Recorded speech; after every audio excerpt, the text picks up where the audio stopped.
Listo.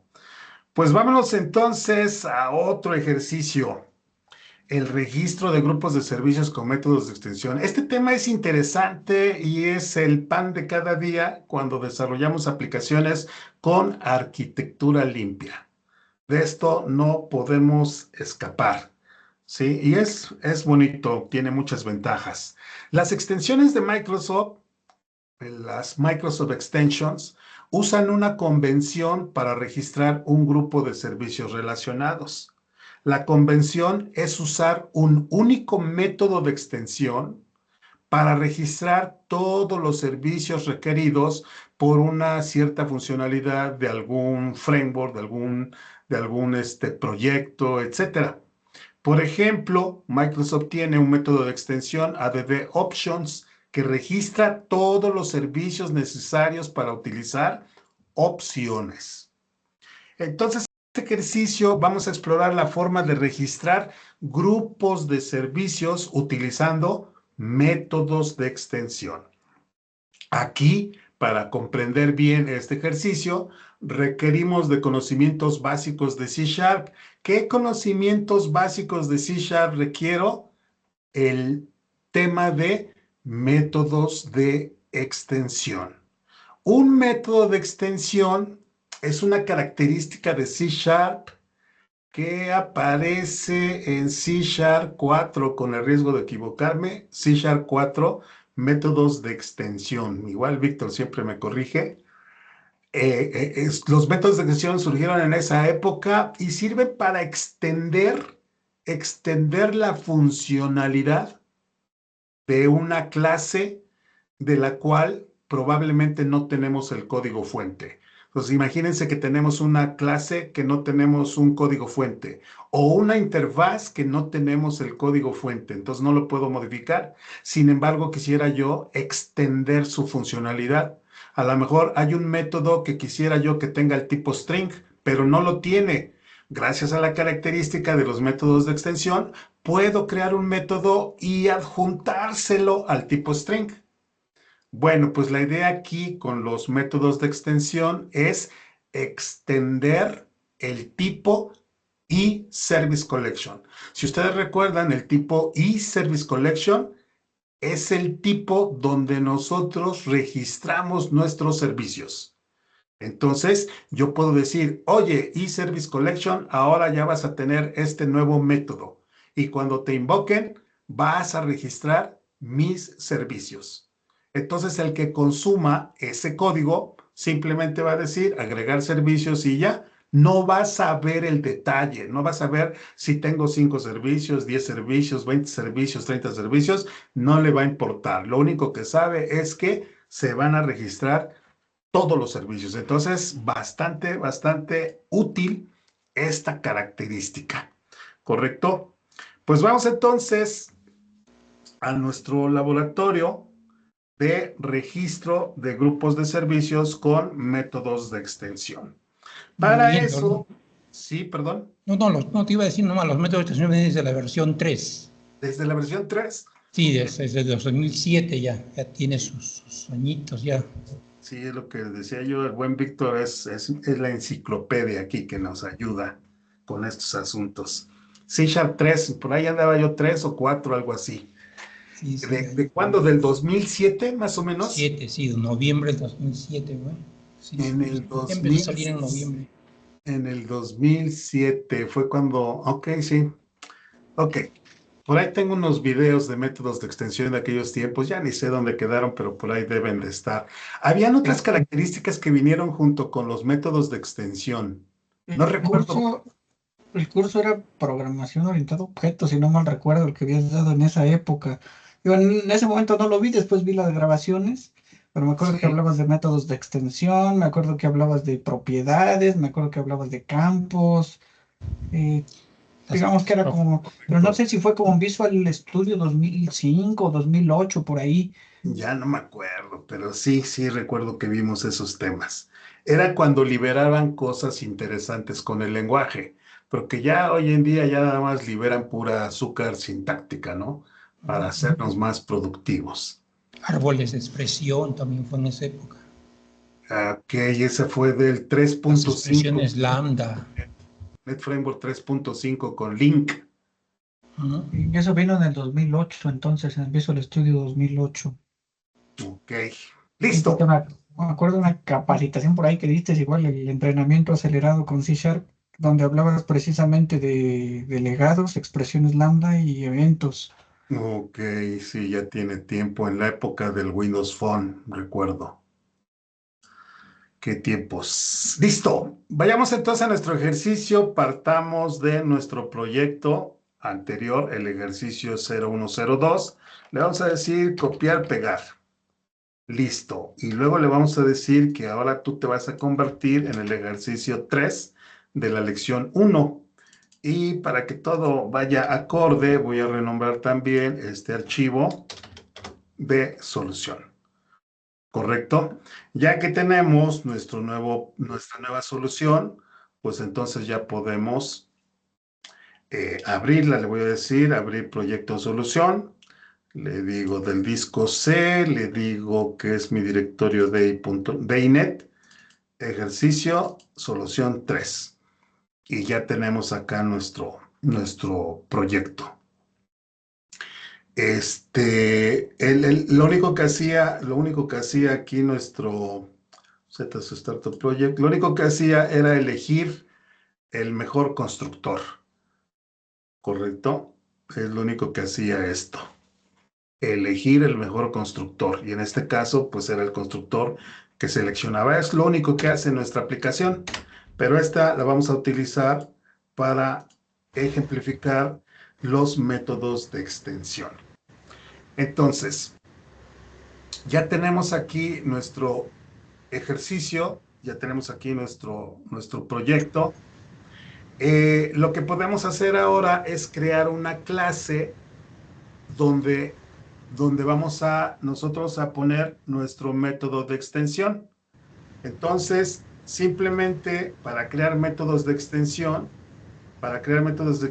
tenemos que agregar una nueva clase, ¿correcto? Normalmente las clases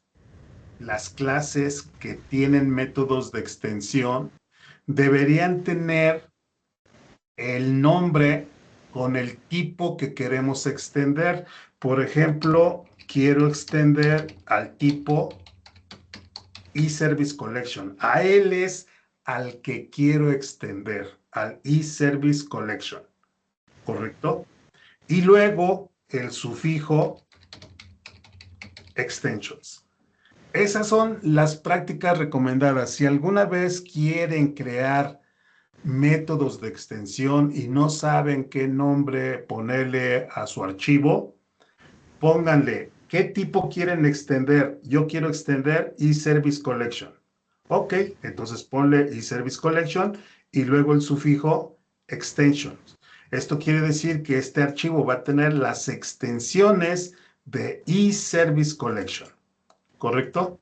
Entonces esa sería la estrategia. Por ejemplo, quiero agregar extensiones al tipo string. Entonces le pondríamos string extensions. Ese sería el nombre recomendado. Algunas veces cuando nosotros trabajamos en una arquitectura orientada al dominio, donde el dominio es lo más importante, entonces a lo mejor el nombre que le pongamos a nuestro archivo, la recomendación en ese caso sería que le pongas un nombre adecuado al tipo de problema que estás queriendo resolver. En mi caso, yo quiero agregar un archivo que contenga mis dependencias. Entonces, rompo la regla de que ponga yo el tipo más el sufijo extensions y entonces le quiero llamar dependency container, tratando de indicar que va a ser un contenedor de mis dependencias, ¿correcto? Entonces yo le llamo dependency container. Para crear métodos de extensión, para crear métodos de extensión, pues esos métodos de extensión deben vivir en una clase estática, ¿correcto? Entonces, la clase debe ser estática. Esa es la convención para poder crear métodos de extensión. Ahora bien, mi archivo de contenedor de dependencias tiene que verse fuera del proyecto porque realmente, en este caso, la aplicación de consola es la que lo va a consumir. Entonces, debe ser pública. Public Static Class Dependency Container. Así se llama. Y luego entonces ya dentro de esta clase ya puedes empezar a agregar tus métodos de extensión. Para agregar métodos de extensión, pues vas a tener que crear un método un método que sea público, porque al final de cuentas es lo que quieres exponer. Pero además ese método debe ser estático. Y luego ya lo que pues a ti te interese, ¿no? A mí, por ejemplo, me interesa tener un método que me permita registrar mis servicios, pero quiero que se pueda encadenar como en un paradigma funcional. Esto es, yo quiero que mi método, ¿sí?, devuelva un eService Collection. Y luego, siguiendo las recomendaciones, tus métodos de extensión deberían iniciar con la palabra ADD. ¿Sí? Es una convención, es una recomendación, es una sugerencia que deberíamos respetar. ADD, porque vas a agregar. Y luego ya, ahora sí, lo que le dé sentido a tu método de extensión. Por ejemplo, ¿para qué voy a utilizar este método de extensión? Pues lo voy a utilizar para agregar los servicios de My Library. Ah, o sea que quieres un ADD My Library Services. Sí, es lo que quiero, agregar los servicios de My Library. ¿Correcto? Entonces, para los nombres de nuestros métodos de extensión que registran servicios, que empiecen con ADD. Y luego, lo que le dé sentido a tu método. ¿Qué hace tu método? Pues agrega los servicios de My Library. O si estuviera yo aquí poniendo algún repositorio, ADD repositories, por ejemplo, o repositories si es uno solo, ¿no? Aquí pues son varios servicios, entonces le digo ADD My Library Services. Al ser un método de extensión, la sintaxis dice que el tipo que quiero extender le anteceda yo la palabra clave this. ¿A qué tipo quiero extender? Al eService Collection. A ese es al que quiero extender. Y luego pues ya el nombre del parámetro, services. Y empiezo a implementar. De entrada, yo sé que voy a retornar el mismo services, el que estoy recibiendo. Pero antes de retornarlo, quiero registrar mis servicios. Por ejemplo, services.add singleton. ¿Y cuál es el que quiero registrar? El example service, por ejemplo. Este quiero registrar. Listo.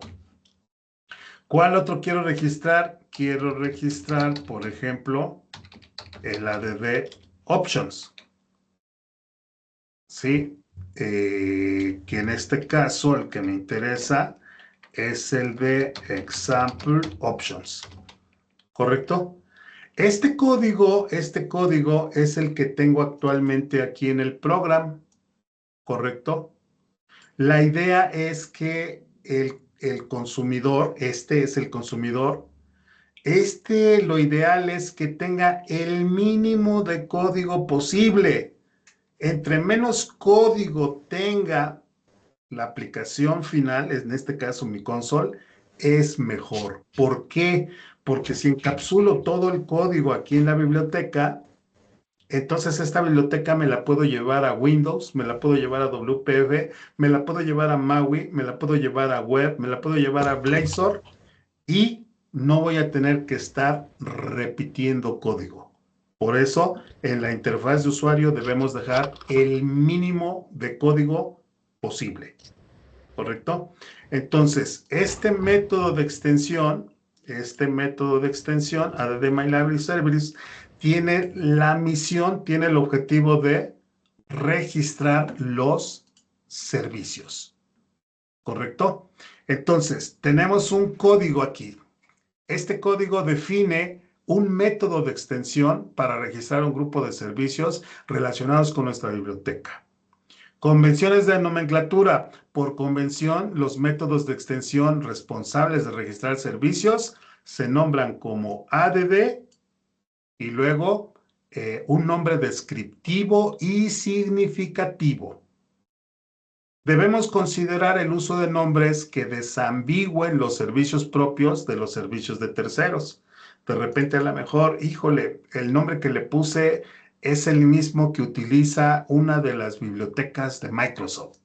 Entonces, siempre que se pueda, pues no usemos los mismos nombres que utiliza el ecosistema .NET. Por ejemplo, uno de los conflictos tradicionales que tenemos es el de los controladores. Yo puedo agregar, ya en una arquitectura ya más compleja, puedo agregar controladores. Pues entonces ADD Controllers, pero ADD Controllers existe en el framework.NET, que entonces empezamos a tener problemas, ¿no? ¿A cuál ADD Controllers te refieres? ¿Al tuyo o al de .NET? Entonces, para evitar ese tipo de problemas, pues busquemos otro nombre, ¿no? ADD Blazing Pizza Controllers, ADD My Library Controllers, ¿correcto? Considerar la posibilidad de nombrar las clases estáticas, aquí yo le puse Dependency Container, pero la idea es que sea, por ejemplo, el tipo que quiero extender, en este caso sería el eService Collection al que quiero extender, más el sufijo extensions. Entonces, como decía yo, pude haberle llamado a este eService Collection Extensions. Hay algunos otros desarrolladores que le ponen como nombre, ¿sí? Que le ponen como nombre Startup, ¿sí? Así acostumbran. Esa es mi startup. ¿Por qué? Pues es ahí donde registro mis servicios. Ok, es válido. Algunos otros programadores utilizan IOC. También les hace sentido, pues lo pueden utilizar, ¿no? Y la recomendación general, pues sería eService Collection Extensions.cs. A lo mejor ese sentido puede ser válido, pero yo sigo esta filosofía. Yo lo veo como un contenedor de mis dependencias, mi dependency container, ¿correcto? Siéntanse con la confianza ustedes ya en la vida real de ponerle o al que ustedes les haga sentido, ¿correcto? Incluso también pudiéramos tener acá un directorio llamado extensions y dentro de ese directorio llamado extension poner un eService Collection. Yo lo agrego en la raíz porque ahí es donde tiene más peso y ahí es donde yo veo. Algo así como que yo mando, yo estoy en la raíz. ¿Sí? Esa es mi manera de darle importancia a este archivo. ¿Correcto? ¿Qué más? Fíjense algo interesante, y sobre todo los que han tomado cursos de Clean Architecture conmigo en algún momento. Microsoft, no hablo más de Microsoft, pero igual también Microsoft ha dicho, cuando tengas que hacer algún comentario de Microsoft, o sea, tampoco hagas calumnias, ¿no? O sea, pero tú puedes expresar tu pensamiento sin llegar a calumniar. Entonces, antes Microsoft decía, cuando crees tus métodos de extensión, usa el espacio de nombres Microsoft Extension Dependency Injection, ¿correcto? O sea, de acá. Namespace, en lugar de My Library, rómpelo, mejor así, y entonces ya puedes empezar a trabajar. le vas a ahorrar al que te consuma, le vas a ahorrar que importe tu espacio de nombres. Entonces,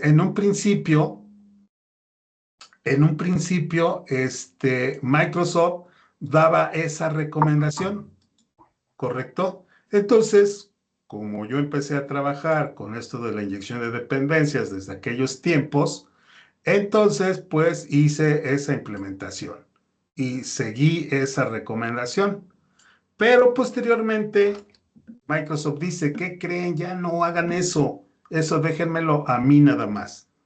Entonces, por ejemplo, a ver si tengo aquí el enlace. Aquí tenemos en los ejemplos de inyección de dependencias.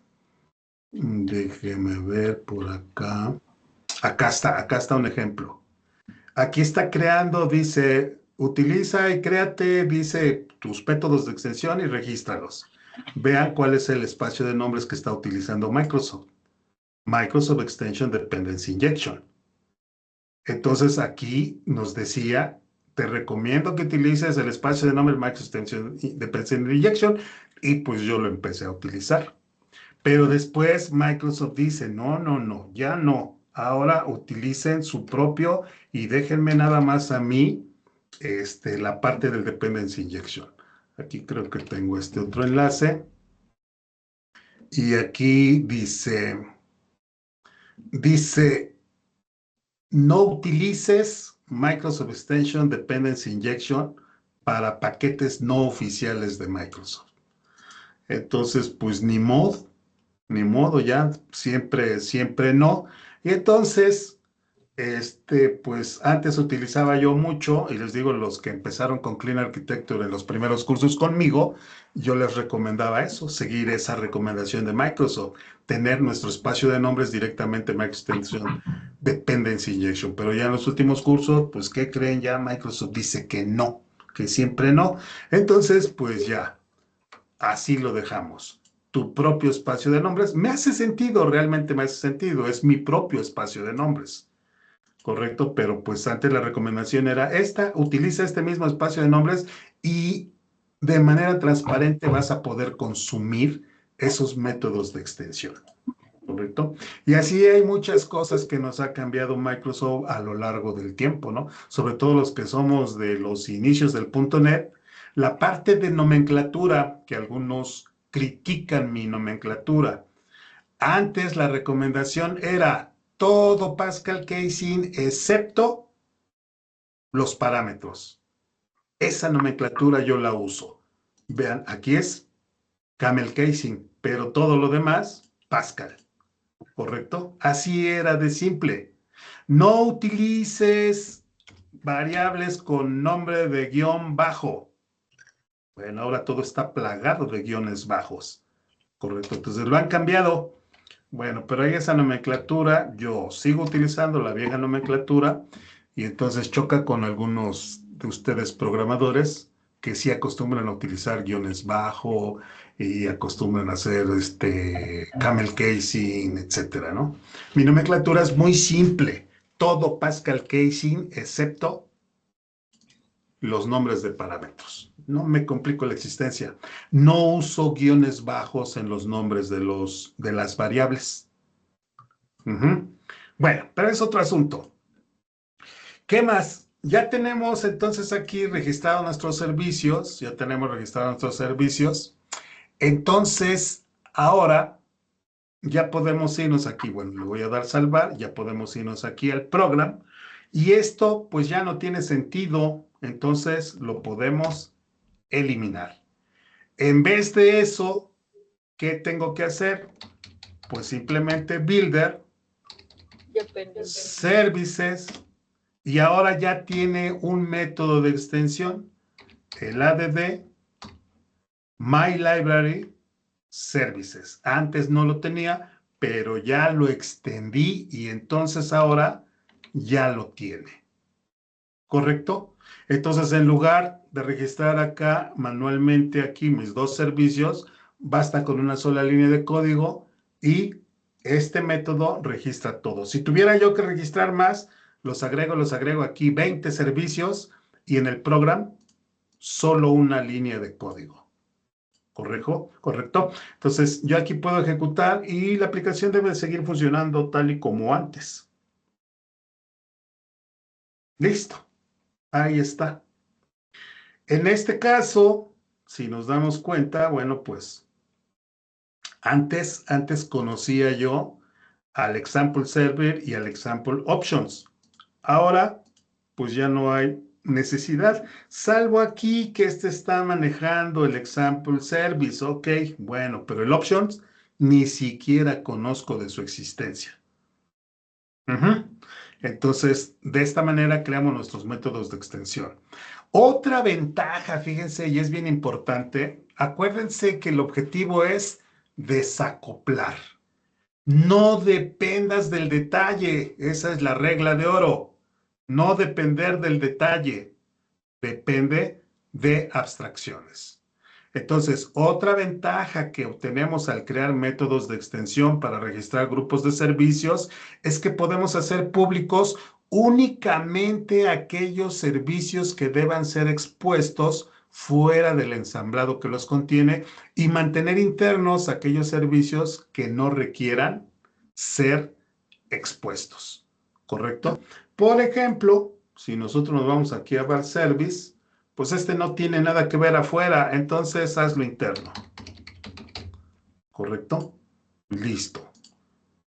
Este example options no tiene nada que ver afuera, entonces hazlo interno. Y con eso lo estás ocultando, lo estás, pues estás haciendo que nadie dependa del detalle, no estás ayudando a cumplir ese principio de inversión de dependencias, de no depender ahí de detalles, ¿no? Pues sí lo estoy utilizando en el exterior, el example service, pero el full service, por ejemplo, pues no lo estoy utilizando, ¿no? Entonces, esto es de lo que tenemos. Ahora bien, aquí tengo un detalle, el example service. Yo pudiera aquí hacer lo siguiente, le puedo decir add, le puedo decir quiero agregar un nuevo ítem, quiero decirle que quiero agregar una nueva interfase y le digo que quiero un example service y le digo add. Normalmente las interfaces las hacemos públicas, ¿sí? Las abstracciones las hacemos públicas. Y luego entonces ya puedo irme aquí al example service y esta ya la puedo volver interna. No la quiero exponer al exterior, solo le digo que quiero implementar example service. ¿Correcto? Entonces con esto ya puedo ir aquí al dependency container y decirle que quiero registrar un example service y el que lo implementa es el example service. ¿Correcto? De esta manera, entonces, vean cómo example service ya no puede ser accedido. Ya lo protegí. Ya estoy obligándome a no depender del detalle, ¿sí? Ya no puede nadie ver a mis servicios fuera del proyecto, ¿sí? Estoy apoyándome en no depender del detalle. Pero entonces, ¿cómo pruebo? Pues no dependas del detalle, depende de la abstracción. Entonces, pídele la abstracción. Y normalmente las abstracciones son públicas, ¿correcto? Entonces mi programa queda así. Puedo yo ejecutar y la aplicación funciona como era esperado. Ventajas de la inyección de dependencias, yo no sé quién implementa example service, ni me interesa, ¿correcto? Yo solo sé que quiero un tipo example service y se acabó. Entonces, el que lo implementa es pero pudiera yo crear otro que lo implemente y entonces mi programa ni siquiera se va a dar cuenta. ¿Sí? Por ejemplo, yo le puedo decir aquí a DD, New Class, le puedo decir, por ejemplo, Class 1, no importa, Internal Class 1 y le digo que implementa eExample Service. Como eExample Service no define ningún miembro, entonces ya con esto ya lo implementé. Y ahora, sin que se dé cuenta la aplicación de consola, basta con que yo le ponga acá Class 1 y la aplicación de consola ni se va a dar cuenta. No hace nada. Pues sí, no hace nada. ¿Correcto? Entonces, esa es la magia o esa es lo bonito de la inyección de dependencias, que el consumidor ni se da cuenta de lo que está sucediendo. ¿Sí? No dependemos de el detalle, dependemos de la abstracción. ¿Correcto? Entonces, la Convención del Uso de Métodos de Extensión facilita el registro de grupos de servicios relacionados expuestos por algún framework o biblioteca de clases. Esta convención también nos permite encapsular la implementación de los servicios, haciendo disponible únicamente lo que el consumidor necesita, ocultando la implementación. De esta forma, si deseamos hacer cambios en la implementación, pues el consumidor no se verá afectado siempre y cuando sigamos ofreciendo la misma funcionalidad, aunque implementada de forma distinta. ¿Correcto? Yo no sé, pero a mí me gusta este patrón, es bastante útil. Entonces, pues ahí está. Déjeme regresar como lo teníamos. Esta, adiós. Ya me arrepentí y ahora el que sigue implementando es el example service. Le digo run y funciona como antes. Listo, ahí está. Y pues ya sabemos entonces cuáles son las estrategias para poder registrar un grupo de servicios. ¿Quieres registrar un grupo de servicios que implementa tu proyecto? Sí. Agrega un método de extensión. Hay algunos programadores que no les gusta estar agregando o creando métodos de extensión. Entonces toman varios proyectos, proyecto 1, proyecto 2, proyecto 3, proyecto 4, y luego en un proyecto 5 meten todos los servicios. Bueno, pues es válido. Pero yo acostumbro en que en cada proyecto, ¿qué servicios implemento? Estos, regístralos ahí mismo. Acá viven, acá regístralos. Entonces, bueno, pues es eso. Y pues con esto terminamos nuestro ejercicio de registro de grupos de servicios con métodos de extensión. ¿Sale? Cualquier pregunta, con toda confianza, ustedes me pueden preguntar. Si no hay preguntas, vámonos al otro tema. Servicios proporcionados por el framework. Cuando utilizamos cualquiera de los patrones de host o generador de aplicaciones disponibles, se aplican los valores predeterminados y algunos servicios son registrados por el framework.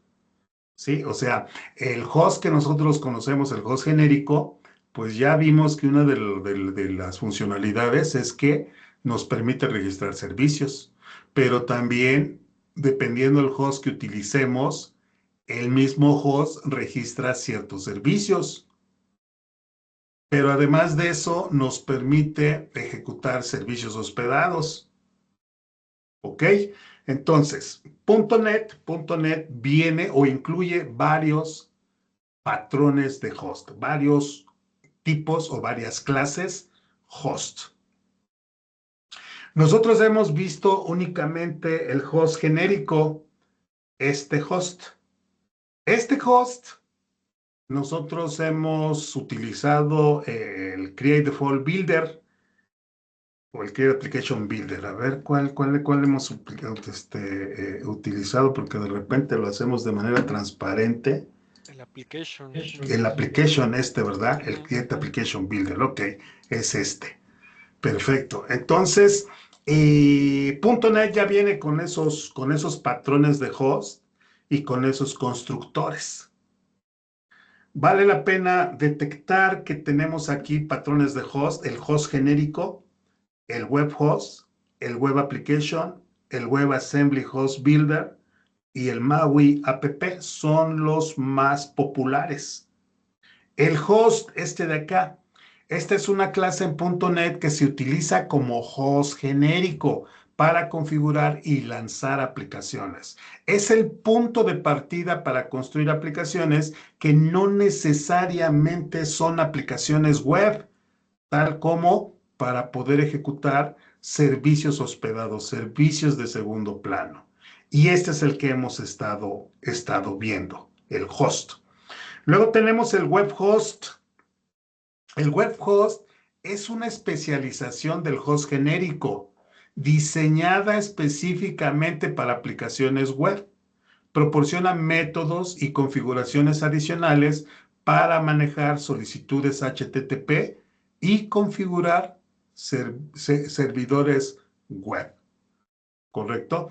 Este web host se utilizaba antes de .NET 6. Después, con .NET 6 aparece este otro host, el Web Application. Web Application se introdujo en .NET 6 como parte del modelo de hosting mínimo.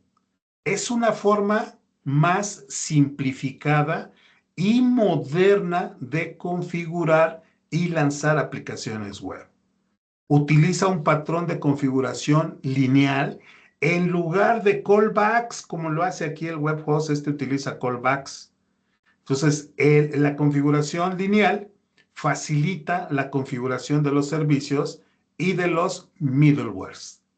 ¿Correcto? Entonces, hoy en día, si ustedes van a desarrollar aplicaciones web, pueden utilizar el web host o pueden utilizar el web application. Las plantillas que vienen con Visual Studio a partir de .NET 6 usan web application.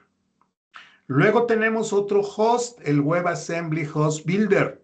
Es una clase específica para aplicaciones Blazor WebAssembly. Se utiliza para configurar y crear un host para aplicaciones que se ejecutan en WebAssembly en el navegador. ¿Correcto? Y finalmente tenemos el otro host, el MAUI App.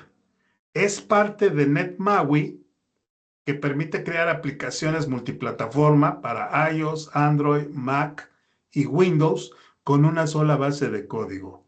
MAUI App es la clase principal que configura y lanza la aplicación MAUI, ¿correcto? Entonces, MAUI se utiliza para desarrollo de aplicaciones móviles. Es lo que tiene Microsoft, de la propuesta de Microsoft para desarrollo de aplicaciones móviles. Nunca me ha gustado a mí el desarrollo de aplicaciones móviles que empezaron con Xamarin y que ahora se transformaron en MAUI, pero es lo que tenemos en .NET.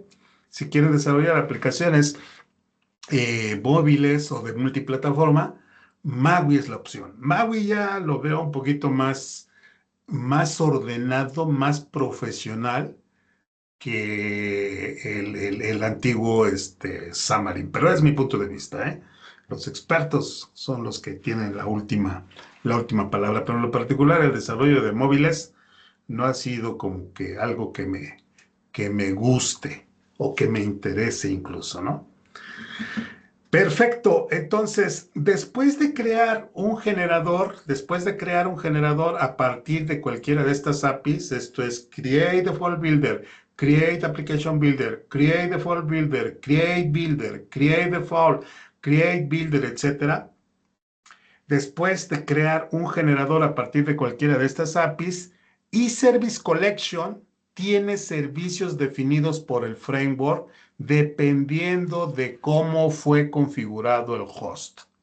Para las aplicaciones basadas en las plantillas de .NET, el framework podría registrar cientos de servicios, ¿correcto? Entonces, aquí, pues, si queremos, realmente fíjense, como programadores o como desarrolladores, rara vez, y yo les pregunto aquí a los programadores que ya llevan muchos años programando aplicaciones .NET, rara vez trabajan o rara vez trabajamos con los hosts, así de forma manual. Normalmente creamos .NET New y mi aplicación o Visual Studio New Project y ya utilizamos la plantilla y la plantilla ya define el host y nosotros simplemente empezamos a registrar nuestros servicios o en el caso de los middlewares también, pero rara vez nosotros decidimos, oye, yo quiero utilizar el Create Default Builder o quiero utilizar el Create Application Builder o quiero utilizar el Web Host Create Default Builder o el Web Application Create Builder. Normalmente nosotros como programadores, pero corríjanme, programadores, pero normalmente nosotros no elegimos el host. Simplemente elegimos la plantilla y ya con la plantilla utilizamos el host que la plantilla define. Entonces casi no conocemos mucho de los hosts, ¿correcto? Pero bueno, pues ahí están como parte de .NET. Algunos de los servicios registrados en el framework, pues ahí podemos tener el de eService Scope Factory. El eService Scope Factory me permite crear scopes. ¿Qué cosa es un scope? Bueno, normalmente cuando lanzamos una aplicación de consola, la aplicación de consola inicia y cuando le damos control C, finaliza. Ese podemos decir que es un intervalo de tiempo de vida de la aplicación. ¿Cuál es el tiempo de la vida de la aplicación? Bueno, el tiempo de vida de la aplicación inicia cuando le damos run, app.run o app-host run. En ese momento inicia su tiempo de vida y finaliza su tiempo de vida cuando le damos control C y se da shutdown. ¿Correcto? Pero nosotros como programadores podemos, en el tiempo de vida de la aplicación, podemos crear otros subtiempos de vida, otros periodos de vida. Desde esta instrucción hasta esta otra instrucción es un tiempo de vida. Ese pedacito de tiempo de vida es lo que le denominamos scope, ¿correcto? Realmente el tiempo de vida de la aplicación es un super scope, ¿correcto? Porque inicia desde que inicia la aplicación y muere cuando muere la aplicación. Es un scope grandotote. Pero nosotros podemos crear scope pequeñitos. Aquí quiero crear un scope y ese es el tiempo de vida. Empieza el scope, finaliza el scope. Entonces, durante todo el tiempo de vida de mi aplicación, yo puedo tener muchos scopes. Pero ¿cómo creo scopes? Mira, para eso está el eService Scope Factory, que se registra como de tipo singletón. Un registro de tipo singletón vive desde la primera vez que pedimos el servicio y muere junto con la aplicación. Entonces, va a vivir desde el momento que solicitemos el servicio al proveedor de servicios y va a morir cuando le demos shutdown a la aplicación, cuando presionemos control C. Luego tenemos otro, el eHost Application Lifetime, lo mismo, singletón. El logger, el famoso logger que ya hemos utilizado, también es singletón. El eLogger Factory, que me permite generar loggers, singletón. Object Pool Provider, singletón. Y configure options, funciona como transiente. ¿Qué significa? Que yo le pido al proveedor de servicios, oye, proveedor de servicios, dame un y configure options. Y cada que se lo pida yo, él va a crear otro y configure varias instancias. Puedo tener en un instante de tiempo varias instancias de ese tipo transiente.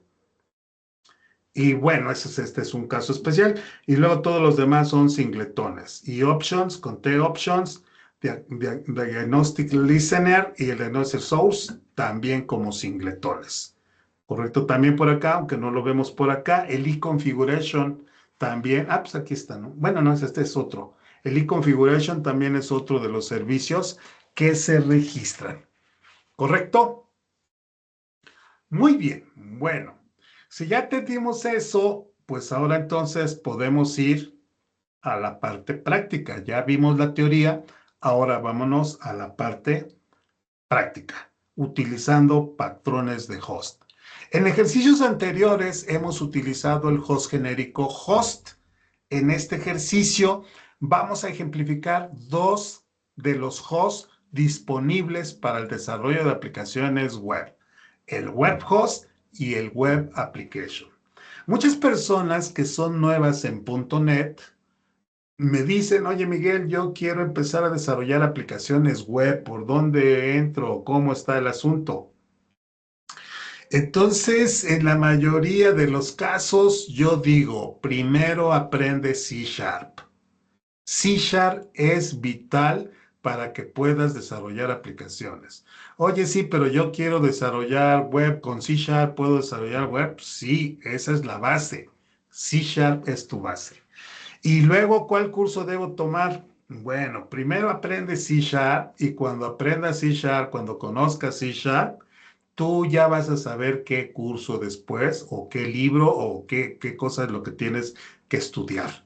Entonces, si nosotros normalmente salimos de la escuela, de la universidad, y luego te dice ya a desarrollar tu aplicación web, ¿qué es lo que hacemos? File, new project, web application, next, next, next, y ya tienes tu aplicación web. ¿Cómo funcionan? ¿Quién sabe? Pero funcionan. Listo, pues está bien, así nos hace Microsoft productivos, ignorantes, pero productivos. Ignorantes en el detalle, dice Microsoft, no te fijes en cómo yo trabajo las cosas, preocúpate en tu función, en la funcionalidad de tu aplicación, ¿no? Pero habemos programadores que nos gusta saber el detalle, o sea, sí, ok, me haces productivo, pero entre menos ignorante sea yo, mejor. A veces no lo podemos evitar y pues somos ignorantes, pero siempre que tengamos la oportunidad de conocer a fondo, pues es mejor. Entonces, en este ejercicio vamos a conocer, vamos a desmitificar el desarrollo de aplicaciones web y se van a dar cuenta cómo aprender a desarrollar aplicaciones web no es tan complejo como parece.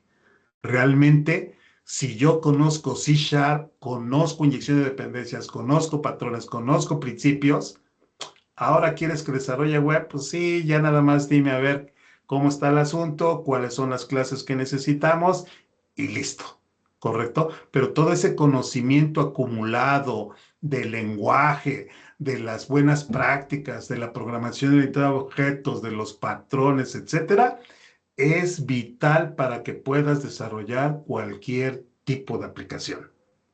¿Correcto? Listo, muy bien. Pues entonces yo creo que vamos a hacer lo siguiente, salvo mejores opiniones. Y si no hay preguntas, vamos a detener la grabación para irnos a descanso. Pero pues antes de irnos a descanso, si alguien tiene alguna pregunta, es el momento. Y si no tienen preguntas, pues listo, entonces nos vemos por aquí 8:15, 15 minutos de descanso. Voy a detener aquí la grabación.